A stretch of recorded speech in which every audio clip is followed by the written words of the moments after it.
Comenzamos nuestra presentación con una constatación, y es que efectivamente el mundo ha cambiado.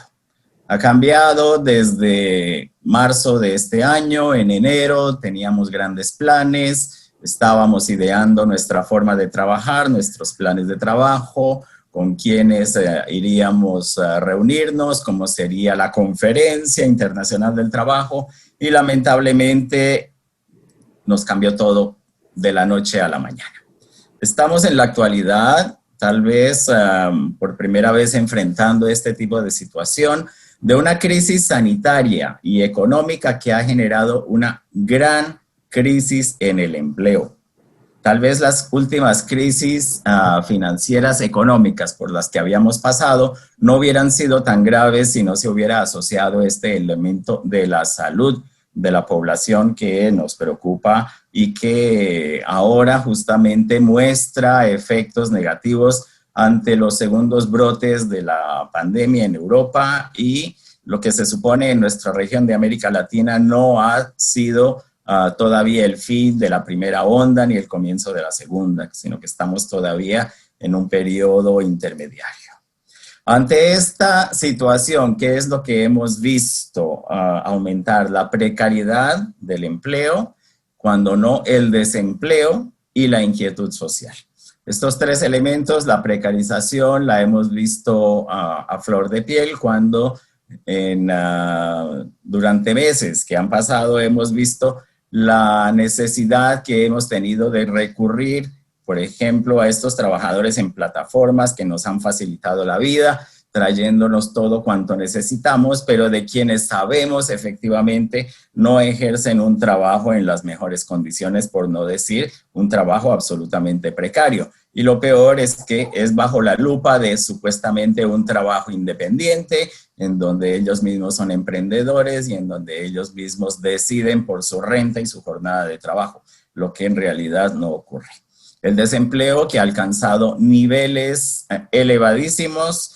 Ya no veníamos muy bien antes de la pandemia, pero en ciertos casos, en algunos países, particularmente algunos de la región, el desempleo ya ha alcanzado el 24, el 25% de la población económicamente activa.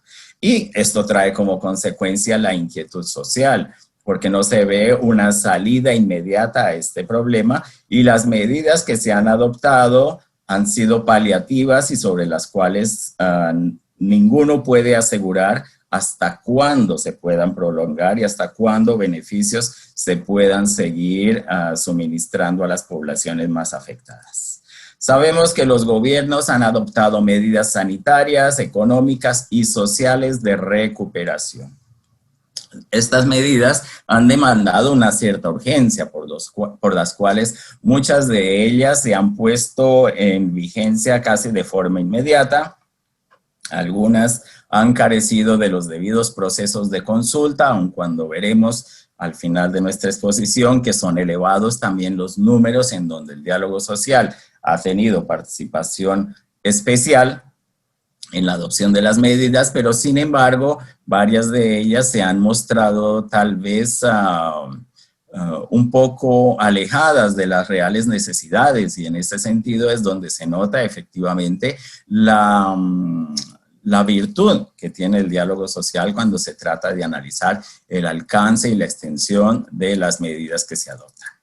En este momento, la preocupación de toda la sociedad, particularmente de las autoridades en materia de trabajo, es con la salud y el bienestar de los trabajadores. Durante mucho tiempo, apenas los servicios esenciales podían continuar laborando sin interrupción, sin recurrir al teletrabajo. Sin embargo, los trabajadores se vieron ante la duda de cómo comparecer a sus locales de trabajo sin las debidas medidas. Se han adoptado algunos protocolos en muchos países en cuanto al regreso seguro, pero no deja de ser una incógnita si las medidas alcanzan efectivamente toda su plenitud y si alcanzan el cubrimiento al 100% en materia de seguridad y salud para los trabajadores. Aliado a esto, no nos olvidamos tampoco de la importancia de la sostenibilidad de las empresas y de los puestos de trabajo, porque lo que hemos visto en materia de negocios, de pequeñas, micro y medianas empresas que se han visto afectadas por esta pandemia y por la caída del consumo, es algo que también preocupa, y en ese sentido es importante el socorro que los estados puedan propiciar a este sector económico. Lo hemos visto en Alemania, los estados han asumido gran parte de las pérdidas, de los perjuicios que han tenido estos micro, pequeños y medianos negocios, pero esta es una medida que, como lo hemos mencionado, no es para siempre, es un paliativo, es algo mientras la situación mejora, vamos a ver qué medidas se pueden alcanzar. En ese sentido, el trabajo decente es un requisito que debe estar más presente que nunca. No es por la pandemia que las condiciones de trabajo van a precarizarse, y esto bajo la venia de los estados, de gobiernos, trabajadores y empleadores. Muy por el contrario, todas las conquistas que se han alcanzado en más de 100 años de historia de la OIT deben preservarse, y la bandera del trabajo decente está más presente que nunca en los debates y en los foros que tienen lugar en nuestra región. Finalmente, el diálogo social como un elemento indispensable, un elemento necesario justamente en el combate a esta crisis sanitaria, económica y del empleo que se ha suscitado, por cuanto es la herramienta de la cual disponemos para llegar a acuerdos, y en caso de que no se llegue 100% a un acuerdo, se llegue a consensos en cuanto a lo que es necesario alcanzar. Tripartismo y diálogo social son elementos presentes justamente en la historia de la organización desde su constitución en 1919 y su creación en aquel mismo año. Está presente como elemento el tripartismo, que aquí queda bien estampado en la imagen que les he querido compartir. Esto, como detalle anecdótico, constituye la cerradura que tenía el portón de acceso al edificio de la OIT inaugurado en 1926. Esta cerradura únicamente abría con la inserción de las 3 llaves que ven ustedes en la fotografía, cada una de ellas representando a uno de los sectores que constituían a la OIT: gobierno, empleadores y trabajadores. Y esta misma cerradura, este mismo símbolo que mantenemos hasta el día de hoy, es el que demuestra la perfección del funcionamiento de la OIT. Y al mismo tiempo el requisito esencial, que las 3 partes estén presentes y puedan participar de los diálogos. Estas cerraduras únicamente se abría con las 3 llaves accionadas al mismo tiempo para abrir el portón. Si faltara una de ellas, lamentablemente no se podría abrir la puerta, no habría reunión.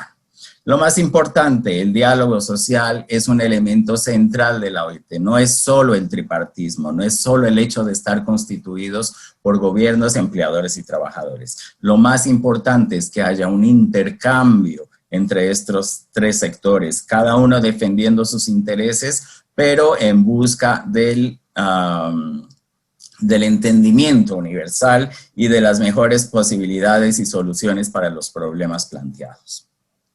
En 1944, la Declaración de Filadelfia, que vino a ser anexada después a la Constitución de la OIT, también exaltó el compromiso de la organización con el diálogo social, y fue así como en uno de sus enunciados manifestó que los representantes de los trabajadores y de los empleadores, cooperando sobre una base de igualdad con los de los gobiernos, participen en discusiones libres y en las decisiones de carácter democrático, con el fin de promover el bien común.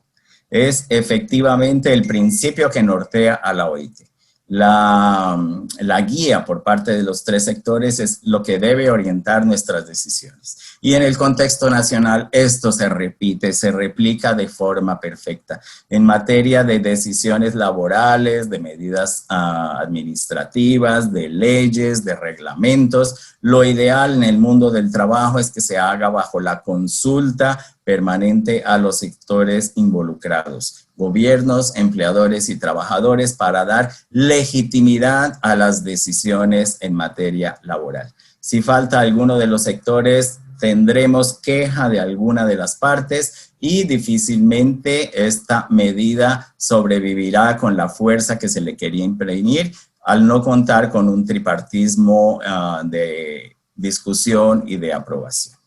En la misma declaración se debe exaltar que las naciones deben reconocer, digamos, además de los principios en materia de negociación colectiva, libertad sindical, la cooperación de empleadores y de trabajadores para mejorar continuamente la eficiencia en la producción y la colaboración de trabajadores y empleadores en la preparación y aplicación de medidas sociales y económicas. Nada más acertado. El debate, a pesar de haber sido colocado en 1944 por ocasión de la Declaración de Filadelfia, continúa presente hasta el día de hoy. En los discursos que escuchamos, particularmente en la OIT, cada año en la conferencia, que este año se realizó de forma virtual, hemos descrito y se ha identificado plenamente la necesidad de vincular las políticas económicas con las políticas sociales y aproximar más las políticas económicas de las medidas en el ámbito laboral con el fin de que haya una sinergia entre las dos y las soluciones se puedan dar de forma más afinada. En materia de trabajo decente, tenemos 4 pilares. El empleo, con las políticas de empleo que son necesarias en todo y cualquier Estado miembro de la OIT, por cuanto anualmente ingresan al mercado de trabajo montones de jóvenes y al mismo tiempo hay necesidad en virtud de la evolución tecnológica, reciclar el conocimiento de muchos trabajadores para que puedan seguir laborando. La protección social que se demostró ha sido fundamental en el combate a las crisis económicas, particularmente en este momento con la extensión de esta protección a la población más vulnerable y que definitivamente es uno de los elementos constitutivos de la economía, particularmente la economía social. Es necesario generar puestos de trabajo para que podamos al mismo tiempo fortalecer los sistemas de protección social e incluir a un mayor número de personas. El tercer elemento, las normas internacionales del trabajo como la fuente del derecho internacional laboral y su correcta aplicación para que tengamos efectivamente una meta de justicia social que permita alcanzar la paz de los Estados miembros. Las normas internacionales constituyen la base de todo el trabajo de la organización y de todos los programas de cooperación que establece la OIT alrededor del mundo. Y finalmente, el cuarto elemento, el cuarto pie de la mesa, el diálogo social, que no podía estar ausente en este segmento. La definición del diálogo social que tenemos a partir de la OIT es todo tipo de negociación, consulta o sencillamente intercambio de información entre representantes del gobierno, trabajadores y empleadores sobre asuntos de interés común relativos a políticas económicas y sociales. Por eso al principio de mi explicación di la importancia de considerar el diálogo social como un ejercicio permanente. No debe ser apenas enfocado en momentos de urgencia, de emergencia económica, de emergencia nacional o en el momento de adoptar reformas legislativas. Debe ser un ejercicio permanente, casi diario, y en ese sentido, quien debe promoverlo, quien debe estimularlo es justamente los gobiernos y el Estado en donde se verifica la necesidad de aplicación de este diálogo social. La fotografía que tienen ustedes aquí se refiere a la sala del Consejo de Administración de la OIT, en donde tenemos un gran ejemplo de diálogo social. Aquí los trabajadores, los empleadores y los gobiernos discuten de forma tripartita las medidas que el Consejo deberá adoptar en torno de las directrices y los objetivos y metas de la organización, y al mismo tiempo en esta sala ocurren los debates de la Comisión de Aplicación de Normas, en donde empleadores, trabajadores y gobiernos discuten sobre la aplicación de las normas internacionales del trabajo en el contexto de los Estados miembros y ayudan a los estados a solucionar o a encontrar soluciones a los problemas de aplicación legislativa y en la práctica de las normas internacionales del trabajo. Como les digo, esto es un ejercicio permanente. Esta comisión se reúne cada año, en cada edición de la conferencia. Es una comisión permanente. Luego es un ejercicio que la OIT lleva a cabo anualmente. Y al mismo tiempo, el Consejo de Administración, que se reúne 3 veces al año, la próxima reunión comienza el lunes 2 de noviembre, es el que, por medio del tripartismo y el diálogo social, considera el establecimiento de las próximas metas y directrices, evaluación de los programas de asistencia y cooperación técnica de la OIT, en fin, todos los aspectos relativos al funcionamiento de nuestra organización. ¿Y esto cómo se da? Por el diálogo social. Las modalidades de diálogo social. Podemos considerar que necesariamente es un proceso tripartito. Sí, los actores sociales determinan que hay necesidad de incorporar a un miembro adicional, es una decisión de los 3 sectores. La OIT no influye en ese sentido, porque la base sí la establece la OIT, que sean los gobiernos, empleadores y trabajadores. Pero sí, para encontrar una solución determinada a un problema que sale un poco del área de competencia de los 3 actores y se quiere incorporar a uno adicional, no hay ningún inconveniente. La OIT no se va a pronunciar negativamente cuanto a esto, por el contrario, va a promover justamente que se incorpore a los actores que sea necesario incorporar. La otra modalidad de diálogo social, las relaciones bipartitas entre representantes de los trabajadores y los representantes de una empresa o sindicatos y organizaciones más elevadas de empleadores. ¿Y esto por qué? Porque esto corresponde a una lógica muy sencilla. Los representantes de empleadores y los representantes de trabajadores permanecen en el tiempo, o al menos más tiempo que los gobiernos. Sabemos perfectamente que los gobiernos, aunque haya reelecciones en algunos estados de nuestra región, pasan, sea cada 4 años, sea cada 5, 6 años, cada 8 años, si hay una reelección o cada periodo duplicado de mandato presidencial. De todas formas, los gobiernos pasan y en general las organizaciones de empleadores con sus representantes y las organizaciones de trabajadores con sus dirigentes permanecen y se conocen y podríamos decir que crean una especie de vínculo. Al menos si no hay 100% de confianza, al menos sí hay conocimiento entre todos ellos. Y hay una forma de establecer un contacto casi que permanente y a veces más productivo que con la intervención de un tercero de gobierno. Estas relaciones bipartitas tenemos un ejemplo que a mí me han citado en Dinamarca, donde los dirigentes sindicales de trabajadores y los dirigentes de las organizaciones de empleadores tienen un encuentro periódico que creo ser cada 15 días y lo realizan en un local neutro. Ustedes se imaginarán algún club, algún restaurante, no, a la orilla de un lago, en donde existe un paseo peatonal y estos líderes se encuentran ahí, comienzan a caminar en torno al lago, discutiendo justamente los problemas que les preocupan y en busca de soluciones. Y esto sin la intervención del gobierno. Esto lo hacen de libre y espontánea voluntad entre todos ellos.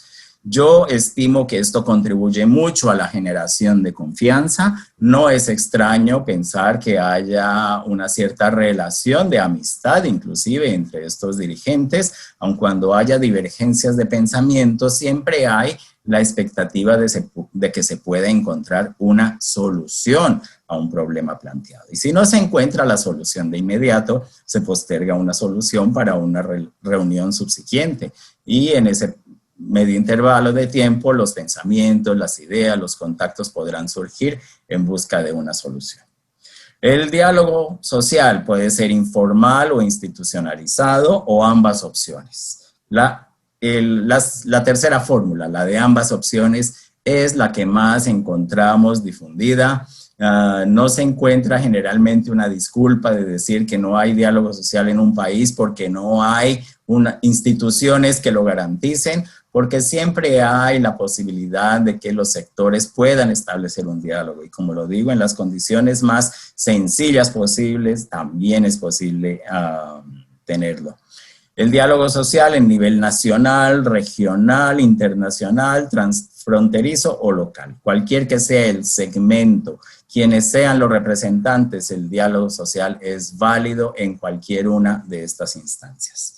Finalmente, interlocutores sociales en los diversos sectores de la economía, dentro de un solo sector o en una sola empresa o en un grupo de empresas. Aquí ya trascendemos a varios niveles de la negociación, en donde no necesariamente todo el tiempo se está negociando, pero sí todo el tiempo se está dialogando entre los diferentes sectores. Y hoy en día es posible con la aparición de varios segmentos de negociación en nivel de empresas, en nivel de sector económico, en nivel nacional, en nivel internacional, que es lo que se espera algún día. Posiblemente en un futuro los sectores de industria o rama de actividad económica estén dialogando entre sí por encima de lo que pueda hacer el diálogo dentro de las empresas. Y si las empresas están dialogando en un nivel más elevado que el de las representaciones por sector o por rama y están concediendo beneficios mejores, pues tanto mejor.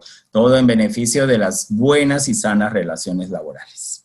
Finalmente, el mejor ejemplo de modalidad del diálogo social, que los instrumentos de la OIT son el resultado de un proceso tripartito.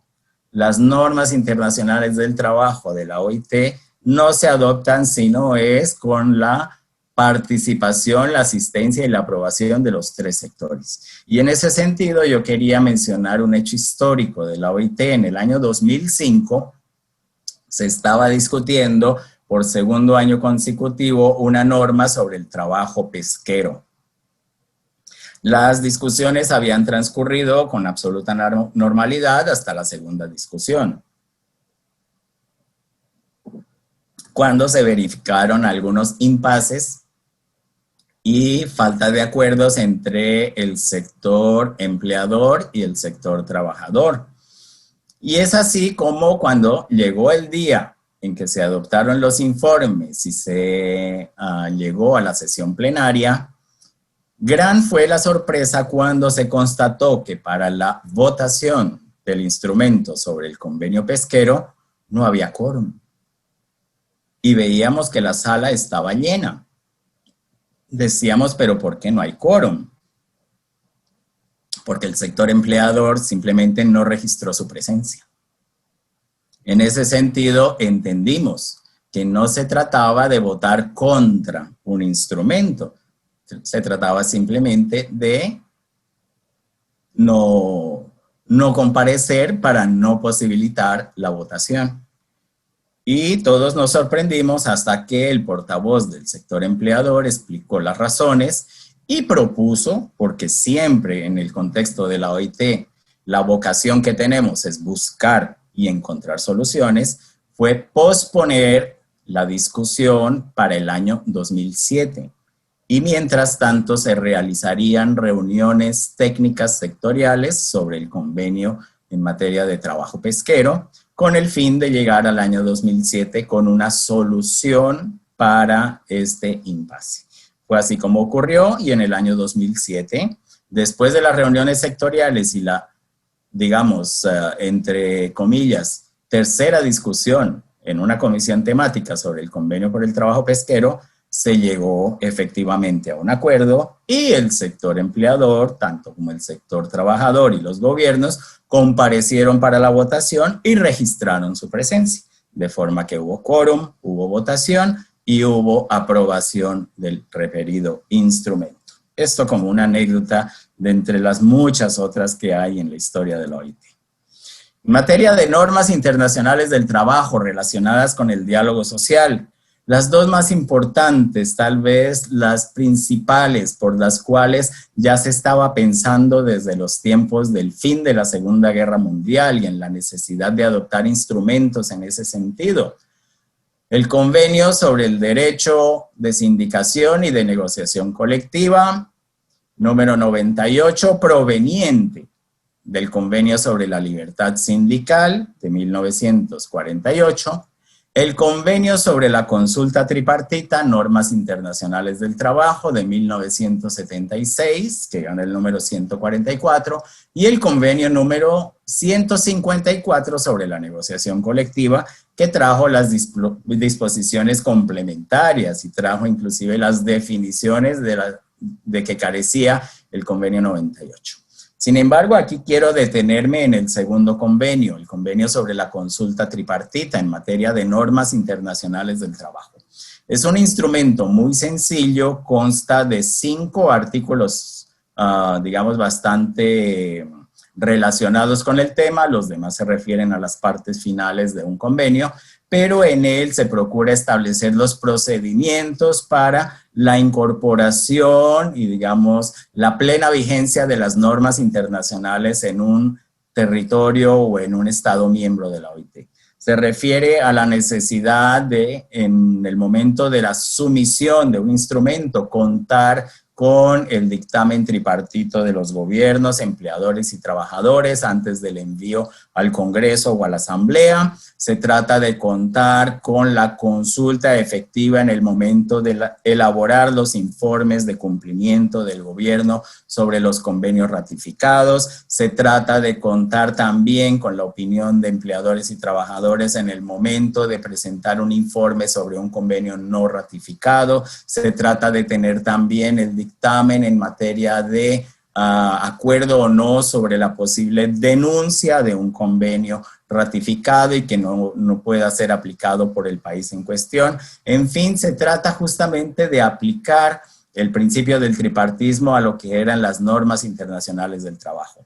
Este instrumento ha sido ampliamente ratificado por los Estados miembros de la OIT, quienes ya llevan a cabo el cumplimiento de estos principios, pero ha servido particularmente en nuestra región como inspirador de instituciones o segmentos de diálogo social.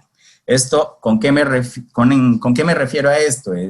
Esto en el sentido de que algunos, por ejemplo, Consejo Económico y Social en Guatemala, otro Consejo Económico y Social en Honduras, se han inspirado justamente en esta práctica de la incorporación de los gobiernos, a los trabajadores y a los empleadores en los segmentos de discusión sobre políticas laborales y políticas sociales. Y se han inspirado en estos términos para llevarlo a comisiones, por ejemplo, de discusión de salarios mínimos, comisiones de seguridad y salud ocupacional, a comisiones de concertación social. En fin, ha servido como base para establecer estos segmentos sociales. Y es así como al día de hoy es notable ver que varios de los llamados al diálogo social en muchos de nuestros países, creo esto habrá ocurrido en Panamá recientemente también con el llamado al diálogo social para la adopción de medidas.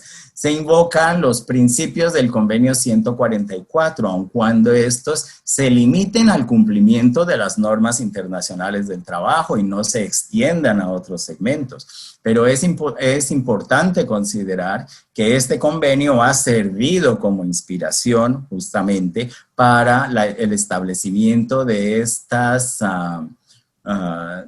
segmentos de consulta tripartita, y esa es la belleza del asunto. Un aspecto importante que vale la pena destacar es que no se puede denunciar a la OIT el supuesto incumplimiento del 144 porque no se haya instalado un Consejo Económico y Social, porque debemos tener muy en cuenta que el convenio se refiere únicamente a los procedimientos en materia de consulta tripartita en materia de normas internacionales del trabajo. Del lado derecho tenemos la lista de recomendaciones, la recomendación 91 sobre los contratos colectivos, que fue la primera que definió lo que es un contrato colectivo de trabajo, la colaboración en el ámbito de la empresa, es la recomendación 94, la recomendación sobre la consulta, ramas de actividad económica y ámbito nacional, número 113, sobre las comunicaciones dentro de la empresa, la recomendación número 129, la recomendación sobre el examen de las reclamaciones, número 130, sobre la consulta tripartita que complementa el convenio 144 y la recomendación sobre la negociación colectiva número 163. Ustedes me preguntarán, bueno, ¿hay una fórmula para el diálogo social? No hay una única fórmula, son varios los caminos que llevan a Roma y en este caso son varios los caminos que llevan al diálogo social.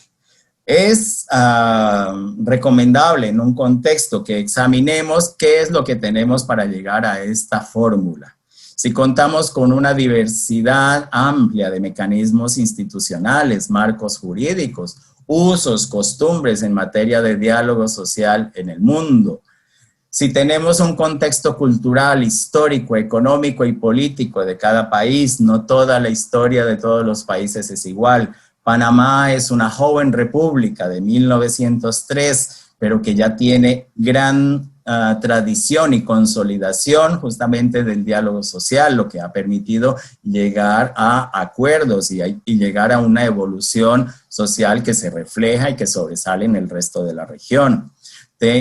Preguntar si hay elementos constitutivos, por supuesto, el derecho de libertad de asociación, la libertad sindical y la libertad de negociación colectiva. Sin instituciones que puedan dar,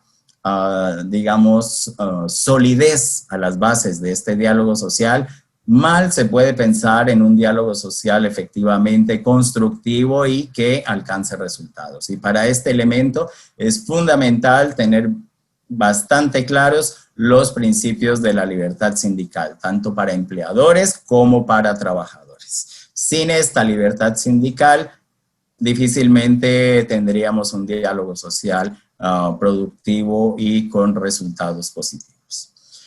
Lo que considera la OIT que no hay un modelo único de diálogo social que pueda aplicarse de modo uniforme en diversos países, ni exportarse de un país a otro. Y lo hemos mencionado, ¿por qué? Porque cada país tiene su historia, cada país tiene su trayectoria. Eventualmente, experiencias exitosas de un país puedan reflejarse en otro, pero toda la experiencia y toda la implantación del diálogo social, eso sí, corresponde a cada uno encontrar los mejores medios de aplicación.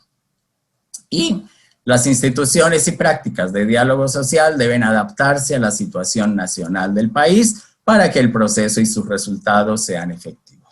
No podemos considerar un país recién salido de la guerra que necesita encarar una situación de resiliencia con la de otro país que ya tiene el diálogo social perfectamente consolidado y en el cual se verifica que las discusiones y las medidas trascienden a otro nivel. Cada uno tiene que poner en práctica el diálogo social que le convenga y el cual necesite. Mucha gente dice los países tienen el gobierno que merecen. Yo digo los países tienen el diálogo social que necesitan, porque efectivamente aquí es donde vamos a encontrar la respuesta a los grandes problemas que existen en nuestros países. ¿Qué debe incluir el diálogo social? La negociación. Efectivamente, un diálogo social donde las partes dicen simplemente sí no es un diálogo social, es una imposición y en ese sentido no corresponde a los objetivos y a las metas que buscamos con un diálogo social en donde todos discutamos, pero al final, a la postre, todos salgamos ganando. Es necesaria la consulta, el intercambio de información entre los diferentes actores y muy importante este punto de la información de que se disponga, de que sea fidedigna, de que corresponda a la realidad y que los datos de cada uno de los sectores que siempre divergen procuren tener una cierta coherencia y procuren alcanzar efectivamente los mismos alcances, los mismos sectores e identificación de los mismos problemas. Es necesario en este diálogo social una negociación colectiva entre representantes de empleadores y trabajadores. No se trata de uno negociar con el otro sin la anuencia de los representados y de las bases empresariales y sindicales.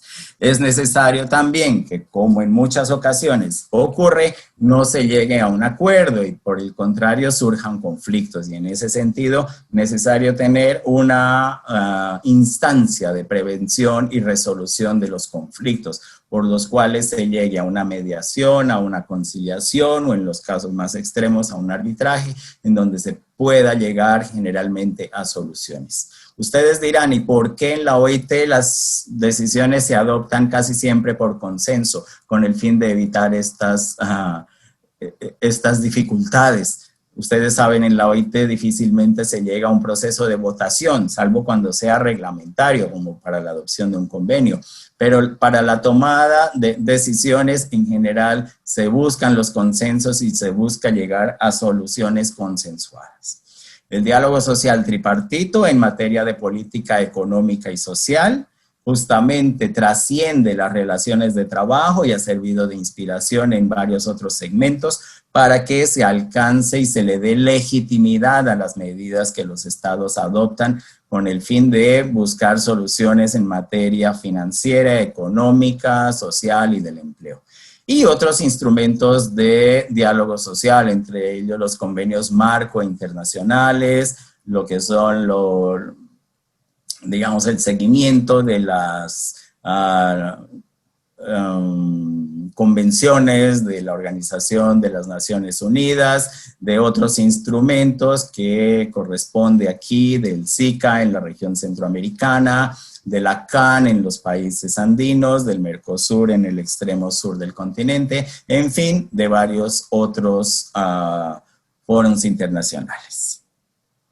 Condiciones previas para el diálogo social, efectivamente, sí las hay, y lo mencionamos. Una efectiva libertad sindical que permita la constitución de entidades fuertes y representativas de empleadores y trabajadores. Y para esto es prácticamente una máxima que encontramos en toda la región.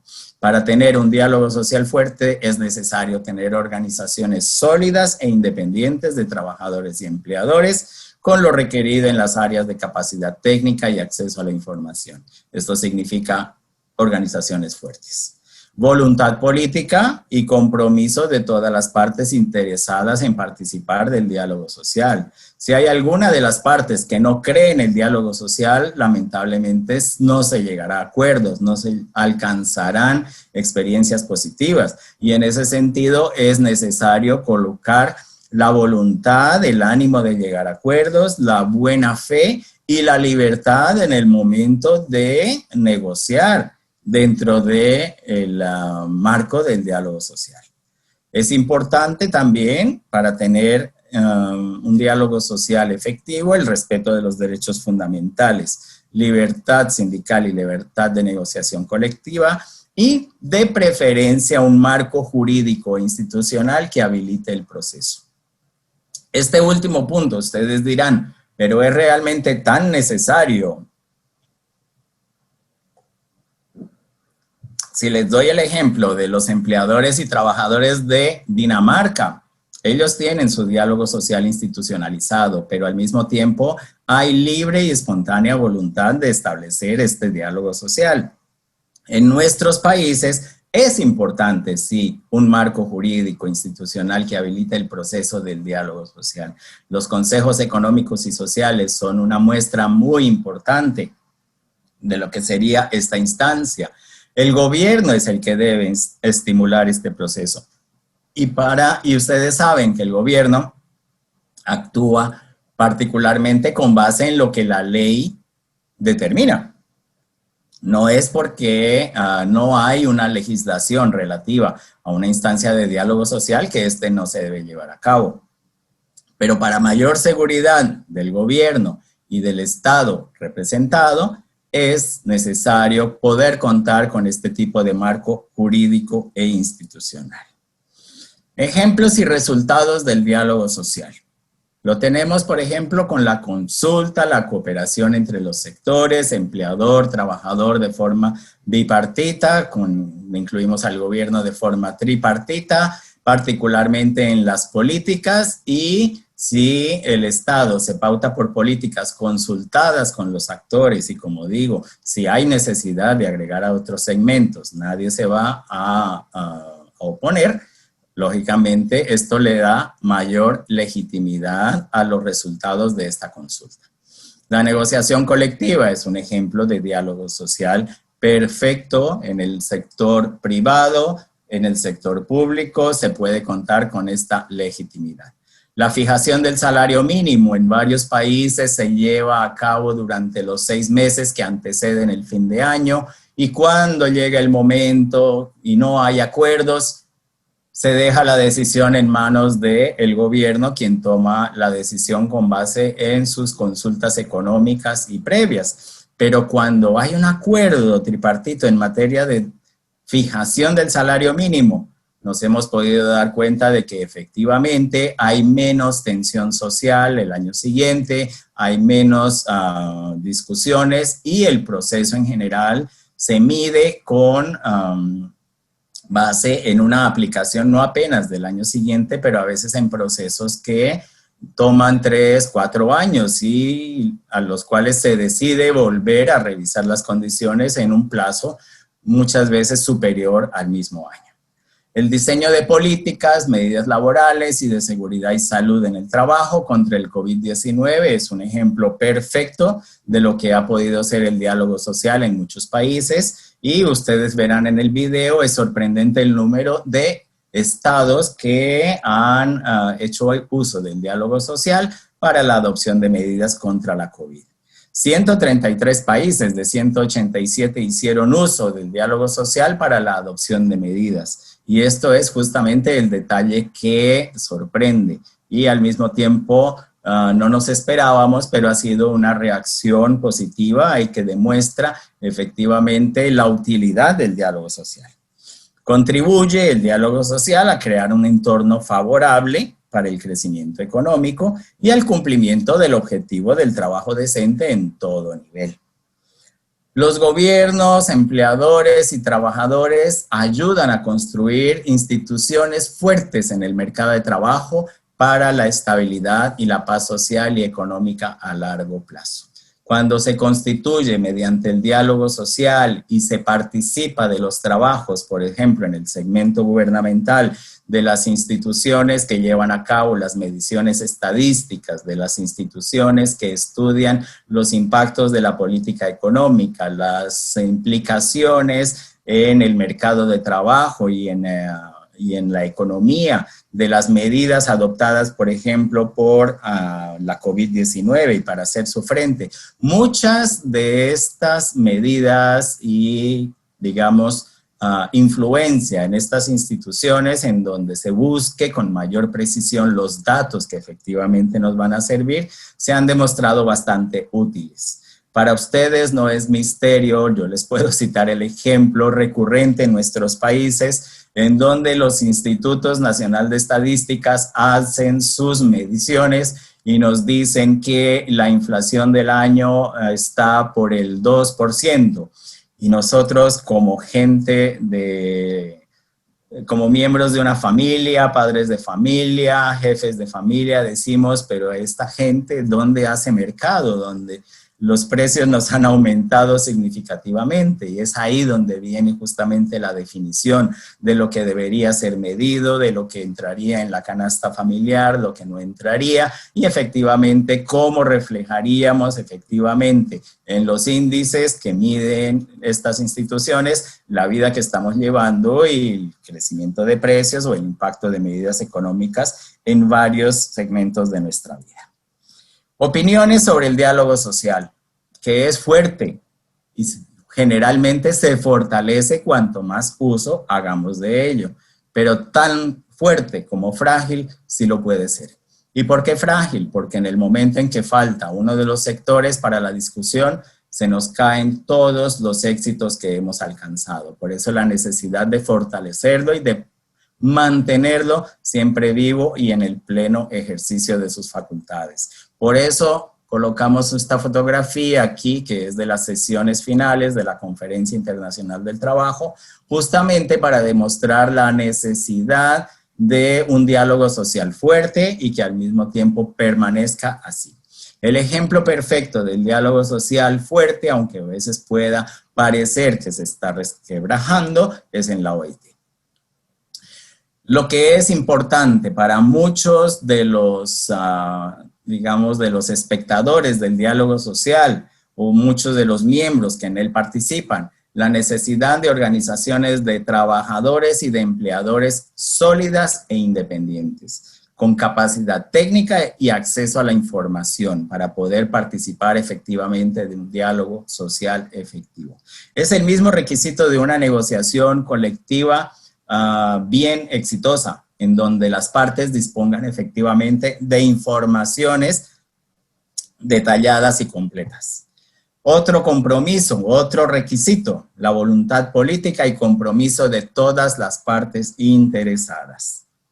El respeto a la libertad sindical y la negociación colectiva y un apoyo institucional adecuado. Cuanto mejor el apoyo del gobierno y más el estímulo y más la convocatoria y más la memoria viva del diálogo social, la calidad de las secretarías técnicas de estas instituciones de diálogo social, todo esto contribuye a que efectivamente tengamos éxito y resultados positivos en materia de diálogo. Un ejemplo de los pilares que se han establecido dentro de la OIT como fundamentales en la lucha contra la COVID-19 desde las normas internacionales del trabajo. El pilar número 1, la estimulación de la economía y el empleo. El pilar número 2, el apoyo a las empresas, el empleo y los ingresos. El pilar número 3, proteger a los trabajadores en el lugar de trabajo, particularmente en el sentido de las normas de seguridad y salud, en el caso del regreso seguro.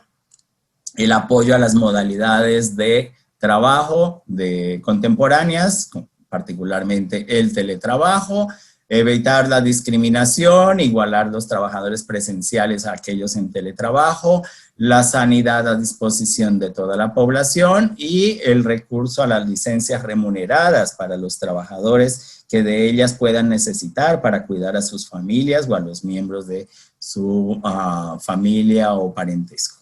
Y el pilar número 4, sobre el cual quiero detenerme, es el de la búsqueda de soluciones mediante el diálogo social. Es necesario fortalecer la capacidad y la resiliencia de las organizaciones de empleadores y trabajadores. ¿Por qué? Porque son efectivamente los más golpeados. Por más que queramos pensar que las empresas no han sufrido impactos con la pandemia, por el contrario, han tenido que readaptarse, muchas han tenido que repensar sus planes para el futuro y muchas también han sufrido un baque económico por la caída estrepitosa del número de consumidores y posiblemente los compromisos que ya venían adquiriendo antes de la pandemia. Es necesario fortalecer la capacidad de los gobiernos, independiente del estado en que ellos se encuentran. Algunos gobiernos ya estaban finalizando mandatos, otros en la mitad, otros recién comenzando y todo este proceso ha tomado por sorpresa a todos. Y al mismo tiempo, en la región de América Latina, para nadie es secreto que hay una gran tensión social y un fuerte sentimiento de protestas en toda la región, lo que no facilita justamente el diálogo social. y este se ve afectado en esas circunstancias cuando hay grupos que se oponen a participar del mismo. Y es necesario, según este pilar, también fortalecer el diálogo social, la negociación colectiva y las instituciones y mecanismos de relaciones laborales.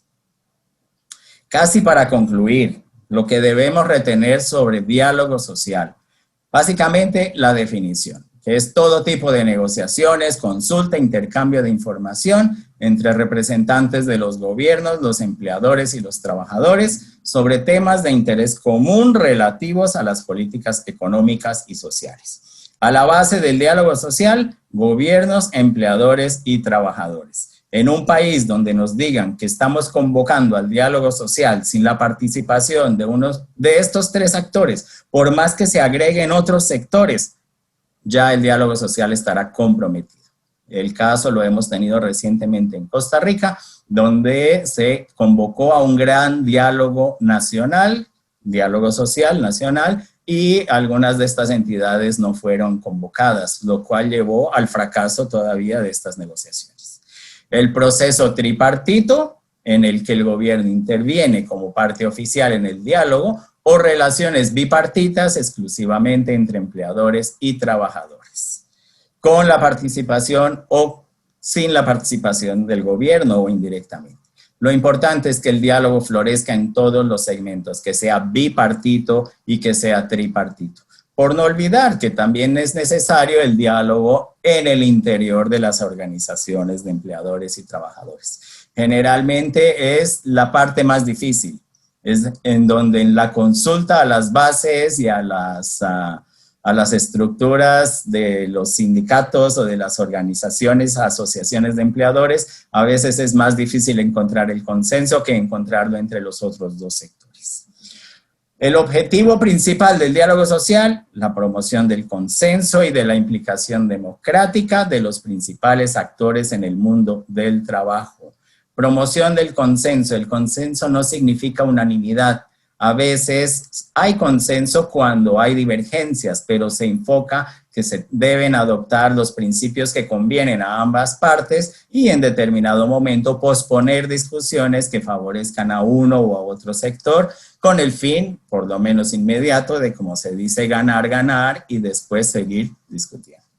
Finalmente, la legitimidad que los procesos exitosos de diálogo social tienen la ventaja de solucionar importantes temas económicos y sociales, alientan el buen gobierno, mejoran la paz y estabilidad social y laboral, así como impulsan el progreso económico. Aquel diálogo social donde aparentemente no hay soluciones, no se llega a consensos, hay dudas, también es un ejercicio. Y como lo dije al principio de mi intervención, es necesario ejercitarnos permanentemente en materia de diálogo social con el fin de que aprendamos efectivamente a sacar sus mejores resultados.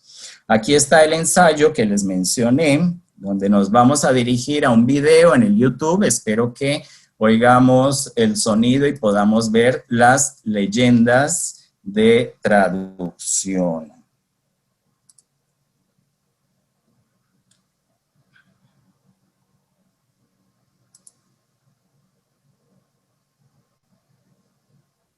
A new ILO study shows that 133 out of 187 ILO member states made extensive use of peak-level social dialogue from mid-March to mid. Bueno, creo que estamos listos. No sé si lo tienen en pantalla o todavía no.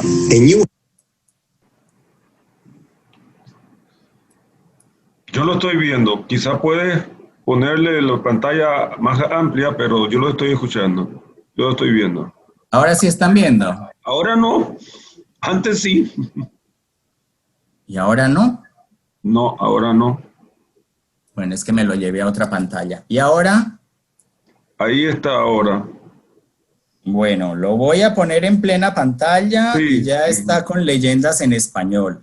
Les digo, es un video en inglés por el director de nuestro departamento de gobernanza que nos hace un enfoque sobre el diálogo social frente a la COVID. Entonces, lo coloco en pantalla.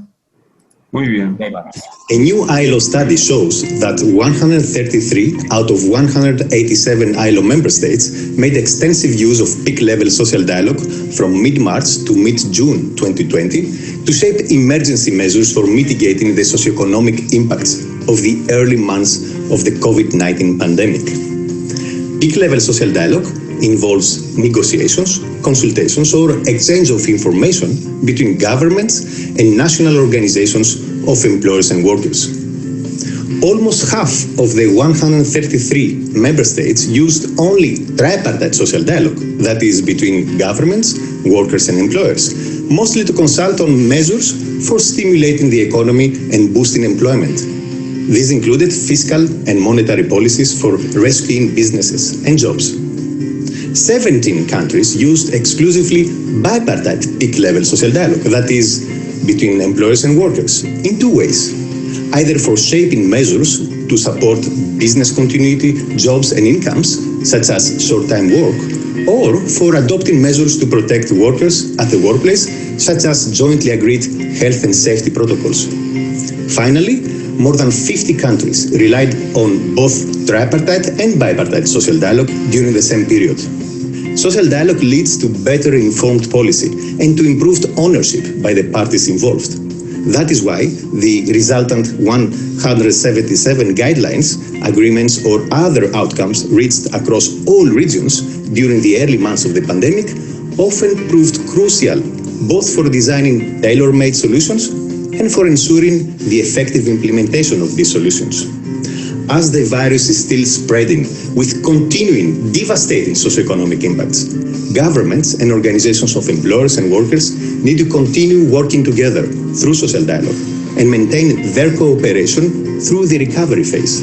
In the shift to a new normal, ideally a better normal, there is a need to remove any legal and practical obstacles that may prevent social dialogue actors and institutions from effectively taking part in policy making and representing their constituents, including those in the informal economy. Removing such obstacles and using social dialogue also during the recovery phase will constitute important safeguards against eroding labor rights and working conditions and against further undermining what is now a fragile social context in many countries.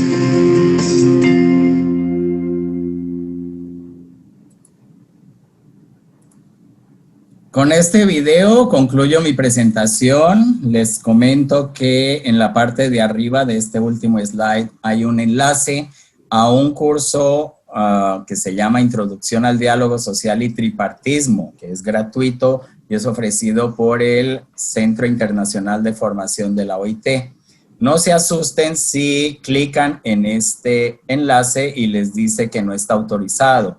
Váyanse donde dice cursos y encontrarán justamente esta oferta, además de muchos otros, que yo creo vale la pena hacer, aunque sea para aumentar nuestra cultura en materia de diálogo social y tripartismo. Con esta presentación espero haberles aclarado muchos conceptos, haberlos insertado en la mecánica de lo que es el diálogo social y de lo que constituye uno de nuestros pilares del trabajo decente y por el cual trabajamos también diocturnamente dentro de nuestras oficinas para llevar el diálogo social como un camino o un medio de solución de nuestros grandes problemas sociales. Muchísimas gracias.